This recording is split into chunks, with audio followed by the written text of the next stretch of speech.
Yo, what's up, everybody? It is Wednesday, March 12th. I'm making this video now because I'm going boxing. I'm going to go spar.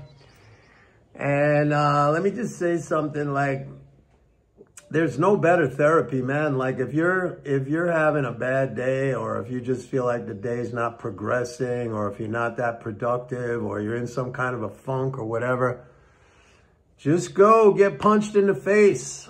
I'm going right now, sparring, you know, I get punched. I'm going to get punched in the head. I'm going to get punched in the face. I'm going to get punched in the gut.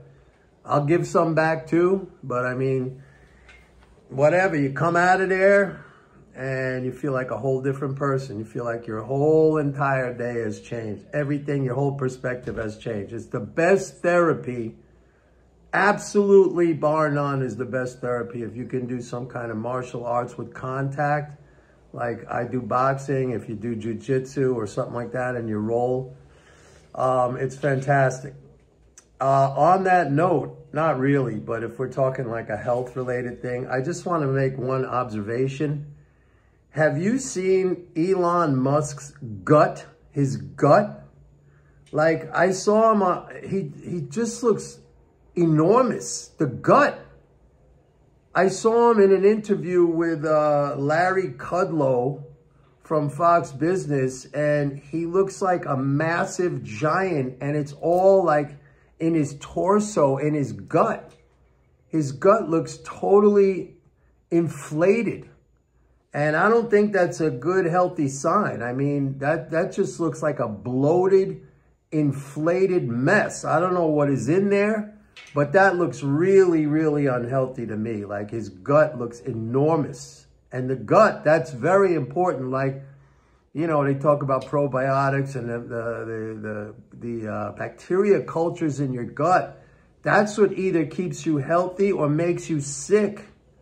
And that just looks, I mean, I couldn't believe it. I thought there was a distortion in the picture. Go check it out. Let's talk a little bit. I want to, you know, I don't know, like, it looks like now there's going to be a government shutdown because Schumer says that the Democrats are going to block the spending bill that's in the Senate right now. The House is gone. They're on recess. So they handed their bill off. There was nothing in there about raising the debt ceiling. So I guess Treasury is still operating under extraordinary measures. I don't know what the absolute deadline is for that, but it's not on the table right now. One of the greatest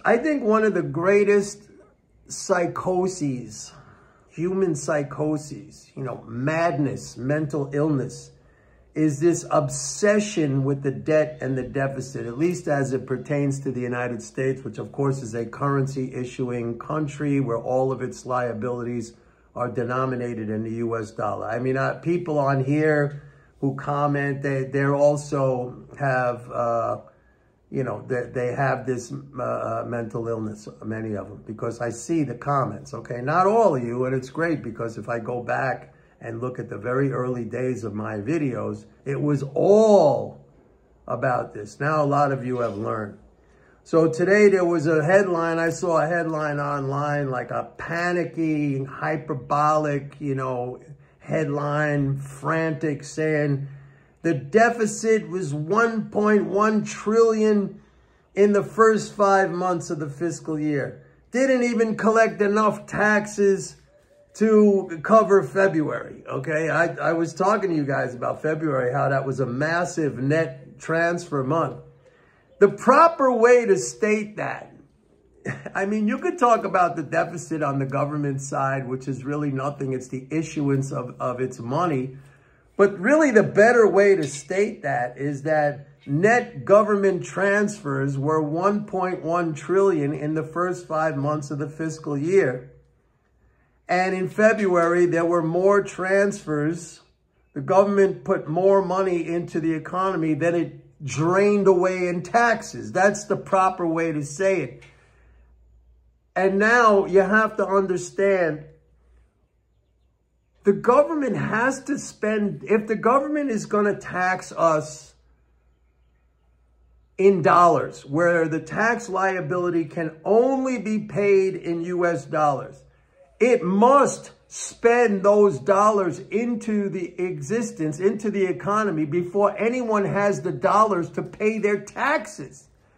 And if the non-government, that's us globally, if we desire to save a little bit of those dollars, in addition to having them to pay the tax liability, if we want a little bit extra, we will do what's necessary. The non-government economy will do what's necessary to obtain those dollars, either sell their product or labor or services to the government.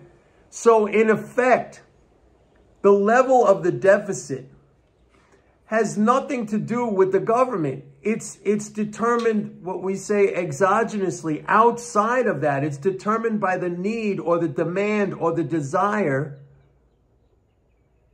or the requirement of the non-government to pay taxes in dollars and to its desire to net save a certain amount of dollars. There's no other way to state this.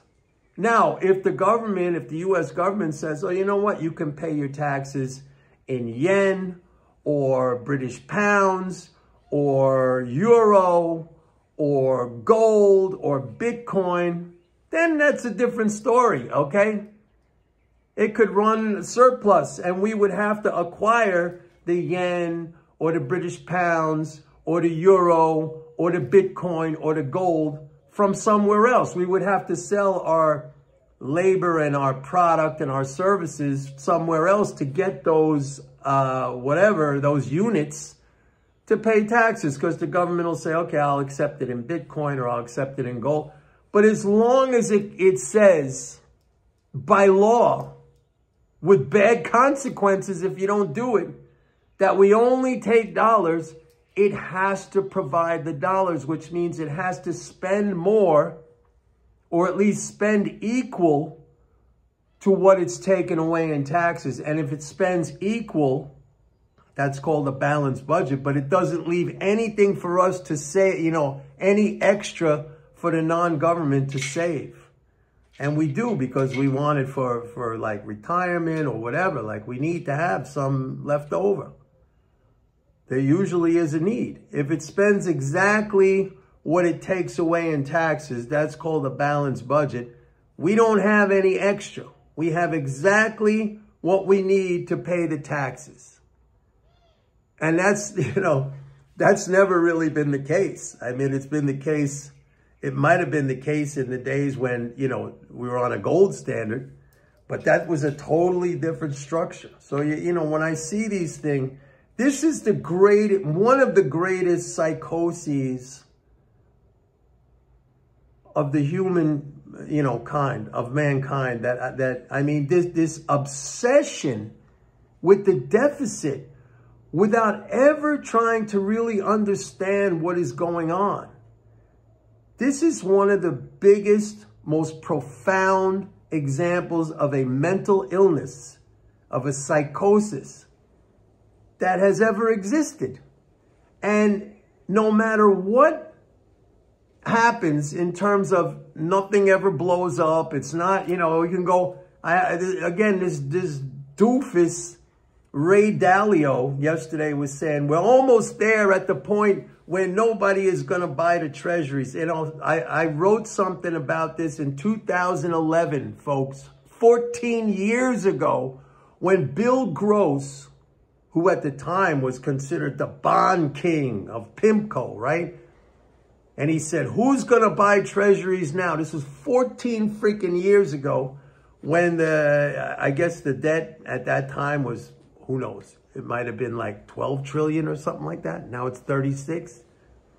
And I said, they're calling this guy the bond king? He doesn't even understand that the dollars have to be in the system before anyone can buy a treasury. So treasuries are just dollars that the government creates. And here we have this doofus, Ray Dalio, who actually for the last few years has been harping on this debt thing. And he keeps saying, we're almost there. We're almost there. You're never going to get there. because it's a fundamental lack of understanding. It is a psychosis. It is a mental illness. It is ignorance through the freaking roof is what it is. That's it. All right, anyway, that's it. Please like and subscribe my video. That's been going up. Thank you, everybody. I'm going boxing, and I know how it's going to go. I get beat up, but that's good. That's a good thing. That is a good thing, okay?